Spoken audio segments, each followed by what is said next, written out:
Hello friends and welcome back to the channel. This is My Persistence Project. As per usual, I did not film a whole lot last week, but this was week 13 of Ironman Portugal training, and we are just a few weeks out now from Oceanside 70.3, so we're getting close. What did this week training look like?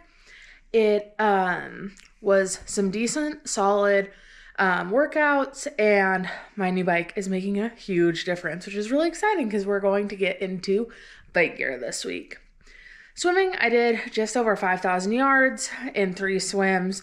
One was 2,500 distance, which was just like getting through the distance. Another was 1,400 yards with intensity, so I was doing some drills. And then the next one was swim lessons with my swim coach. I biked a total of 55 miles. I did a 43-mile ride with just over 3 hours. That was a new distance PR. Woohoo! On my new bike, which was night and day different, way less pain, way more comfortable. I feel like I can actually stay on the bike without my body falling apart, so really glad I did that. I also did a shorter Zwift ride to get those legs moving. I ran about 13 miles in total. I did a 10-mile run. I've been doing long runs outside on Thursday mornings, and that has been so fun. Watching the sunrise with Hank, like, it's just really great. And then doing some indoor intervals to hopefully get a little faster. Strength, I did 2 sessions, making sure to prioritize it even when my body doesn't feel super good. Honestly, my body is feeling really good. Energy was pretty solid. No major complaints this week. The bike seat issue is kind of resolving, but that is definitely where we're at. Okay, I'm going to take you into my garage. This is not going to be the highlight reel of biking, but it will be real and raw, which is what you can always count on. So let's go to the garage and see the bikes. Okay, I'm sure that the audio in here will absolutely suck, but that's okay. We're not going to stay in here for long. So this is the bike I had. It's an R.E. Schaefer gravel bike. That's what I was riding on forever. And this is when I switched out. I literally got this bike when I was like in 8th grade. It's a mountain bike. I don't use it a ton, but I just like can't get rid of it. And this is the grand reveal. This is the Cannondale Super 6. It is the cheapest model, but super nice. I ended up getting it on eBay for a screaming deal. It's currently hooked up to the Wahoo Kicker Core, which I really do like. And then we have the this like stand and table for putting my laptop and stuff on. I love it. I also have this Garmin bike computer. I'll link to the exact one. I got it in a deal with the chest heart rate monitor. It's like a little bit older one, but like works super well. This is a chain lube I use, recommended by my bike guy. And then we got my bike shoes. These are Shimano. I have pretty wide feet and pretty wide feet, and they hurt a lot, and so I had to try a lot of pairs of shoes, but Shimano has wide, so that's what I ended up going with. This is just my GoPro mount, and then the mount for my bike computer. I know they're backwards. I got a couple cages for my water, the little bike pack, so I put all my like spares in there. I am going to run tubeless, so I'll have spares, but God, I hope I don't need them. This is also an aftermarket seat. Tried a lot of seats. This is my favorite. I got it on Amazon, so I should be able to link that. And then I have my 6mm wrench always to get it on and off the trainer. This is cool. I've never had these before, but they're actually electronic gears, so you have to charge them, and then they're Bluetooth, which is pretty slick. So that's been really interesting to get used to. Okay, I think that is all of my bike gear in here, so I'll take you inside for whatever else I can find that's bike related. All right, we got my bike helmet. I'm honestly getting a new one, so probably shouldn't even bother showing you guys that, but you know, it's worked for a solid amount of years, so going to keep with it. I got myself some toe warmers. I've been having some numbness with my feet, but I've also noticed that like they're just cold, so I've been using that, which has been pretty sweet. And then this is the like anti-chafe cream I've been using. I got the big bottle, and then I have these little ones so I can like bring it with me. Okay, and then here's what I just got in the mail today for the Ironman to take with me. I have degreaser wipes for my chain. This is a tool specifically for the pedals because I think I'm gonna have to take my pedals off to put it in a bike bag. I got a bike torque set, especially with the carbon fiber frame. You have to be careful not to over torque stuff, so I got that. Tire levelers, again, really hope I don't need these because it's a real bad day running tubeless. And then this is like a tubeless tire setup, so it has the tools that you need in it, and then it also has the little like bacon strips in it. This is the chain lube that my bike guy actually recommended, so I finally picked up some of that. I got some more sealant. I'm going to make sure that my sealant is like full and ready to go right before I leave, but then that's just in case. And then I figured petroleum jelly or Vaseline would be helpful in a lot of different cases, so I picked some of that up too. I also got a handheld water bottle, but it's a small one, and so I'm gonna send that. Okay, last but not least, my creepy drawer full of all my bike stuff. So I have these Zoot bike shorts that are like the full suspender bike shorts. I actually really like these. I've been wearing these for my long rides lately. I also, from Zoot, got a bike jersey that has the pockets in the back because that was important to me. I got these bike shorts from REI. I think they're from like the Pearl company.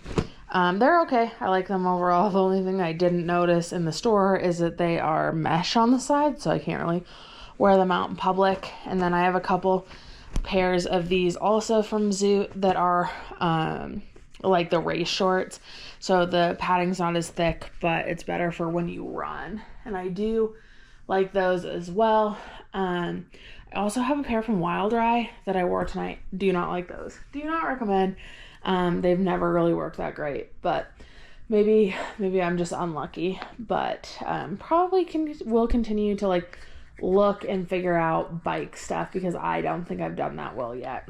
And then here's the big bottle of the anti-friction cream. And I think that's all I use. So I hope this was helpful. Let me know if there's anything that you particularly like to use. And if you have any bike shorts recommendations, like all ears, because we're still working through that. But I think that's going to wrap up this week's episode. I'll catch you in the next one. Okay, I blabbered a ton and didn't actually like tell you a lot of the things. So we'll add a little more insight into some of the things. First question might be, well, why'd you get a new bike? One of the things you have to learn the hard way sometimes is about bike fits, and I definitely bought my Ari Schaefer too small. It's also just a gravel bike, which I have a really hard time spending that kind of money on something that's like so specific, like road or triathlon. And so I was like, oh, gravel, and then I can put road tires on it. But I bought an extra small. I definitely needed a small, at least, if not a medium. And we just were out of different ways to adjust it. And I was just having so much pain. I wasn't progressing no matter what I did. And it just came down to like, I had to do something. I either had to get a new bike before like now, or I had to wait till after Oceanside. So I got rid of it. You know, I tried all the things. I got a lot of bike fits and it just didn't work. And sometimes that happens. but that's what happened. Pedals and shoes. I personally am really liking the clip-in pedals. It's a little sketchy. I'll be honest, the first time I clipped in, I definitely tipped over a couple times, clipped in, and it was not fun. You definitely want to practice it, but I think the power difference is actually insane. And I do like the clip-in. I do like the clipless pedals. They're definitely more efficient. And like it's like another mechanism that you can kind of move around, but it's also another mechanism you have to make sure you have right, because you can't change your foot position on the pedal. And so you have to make sure that that's right, or it'll be pretty bad.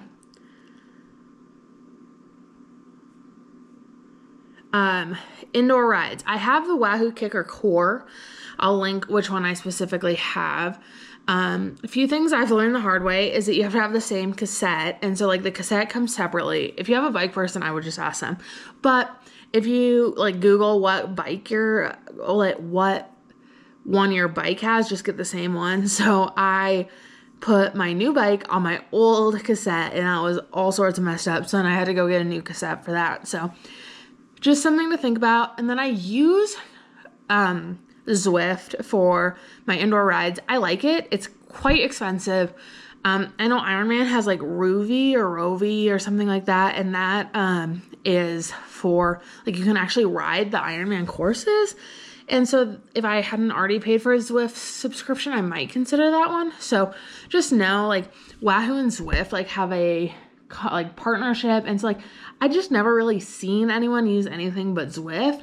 And so like, if you're interested, there's other things out there, maybe consider them. Also, I think it's easy to start like only doing rides outside or only doing rides inside. Just do both. There's so many things that are different outside than there are inside, but there's so many things that you can do so much better when you're outside while you're inside, like the power and intervals and things like that. So don't be afraid to just do both. Get out for your long rides, do things on the trainer that are hard in the middle. I have yet to get my gloves. Those are on the way, so I'll let you know if I like those or not. We've already talked about nutrition, so I'm not going to hit that again. Oh, one thing I did get recently that is pretty sweet is that like the general recommendation is like CO2 canisters, and that just seems like a lot, and you can't fly with those and blah, blah, blah. But they do have, like, it's like $100, but it's like this teeny tiny, it's like the size of my GoPro, probably exactly. And you just stick it on and it inflates, and I think it has like 3 inflates per charge, which should be plenty. So, would recommend that. I'll be right back with some tips for you on what I would invest in. Okay, things that I would make sure to invest in. A bike that fits. Like that is going to be the biggest thing. You can find bikes all over. Like I mentioned, I got mine on eBay for significantly less than I would have paid online. Second is a bike fit. It is like kind of stupid expensive. You spend $5,000 on a bike, $3,000 on a bike, and then you have to spend another $300 on a bike fit. Totally worth it. 3, find a saddle that works for you. I know sometimes it's a pain in the butt, but just like figure it out, try a bunch. Don't be afraid to return them. I really like my bike computer. I think it was worth it. So I would recommend that. And then obviously padded shorts or bibs so you can stay on the bike longer. I have not invested heavily in like some race stuff. And so those are things that I'm personally skipping to make this like a little bit more affordable. Not that triathlon training has been sustainable from a budget standpoint anyway. But I think that's it. That is week 13 and my biking essentials that I'm using to train for Ironman Portugal. If you have any questions, please drop them in the comments. We are officially 36 weeks to Portugal and 7 weeks out to Oceanside. Subscribe to follow along. This is My Persistence Project. Let's get it.